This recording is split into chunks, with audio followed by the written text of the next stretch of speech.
Hey everyone, welcome back to Corporate Decoder, the place where we decode the corporate world one filing at a time. Today, we're diving into a recent report from FedEx, and trust me, it's more exciting than waiting for a package that's out for delivery. We're talking debt, shuffling around some notes, and a potential major business shakeup. Buckle up because we're about to unpack this. This report, dated February 24, 2025, is an 8K filing. What's an 8K? Think of it as a corporate breaking news report. Companies use it to tell investors about big events that could affect their stock. In FedEx's case, it's all about exchanging some debt and tweaking some deals. The main event here is FedEx's move to exchange some of its existing debt for new debt. This falls under creation of a direct financial obligation, which basically means they're taking on or changing their debt. Now, why would a company do this? Well, it's like refinancing your home loan to get a better interest rate or different terms. Here's where it gets interesting.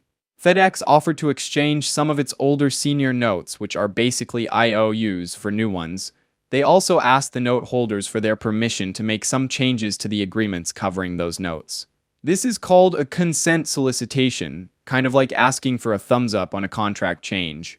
One key proposed change is about releasing FedEx Freight, Inc.'s guarantee on some of the notes if FedEx Freight is spun off into its own company.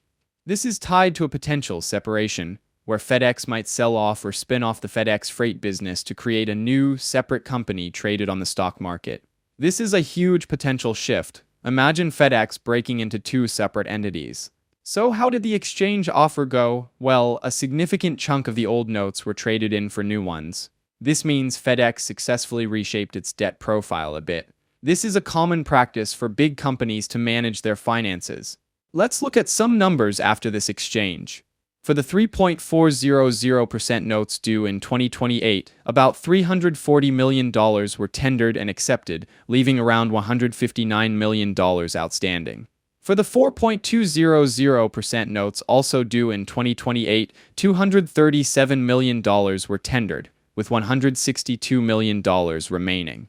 The 3.100% notes due 2029 saw $628 million tendered, leaving $371 million.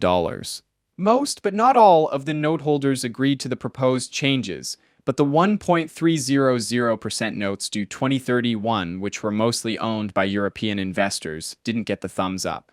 So FedEx couldn't make the planned changes to those specific notes. To make the agreed changes official, FedEx signed some supplemental indentures. These are like add-ons to the original agreements. These add-ons detail the changes to the terms for the notes where they got consent. In connection with all this shuffling, FedEx issued a bunch of new notes in exchange for the old ones. They broke these down into USD notes, which are in US dollars, and Euro notes, which are in euros. This is common in big multinational corporations like FedEx.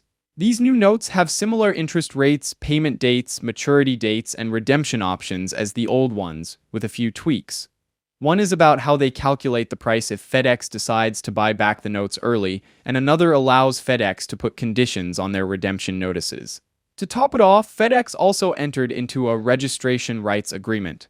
Basically, this means they promise to register these new notes with the SEC so investors can trade them legally.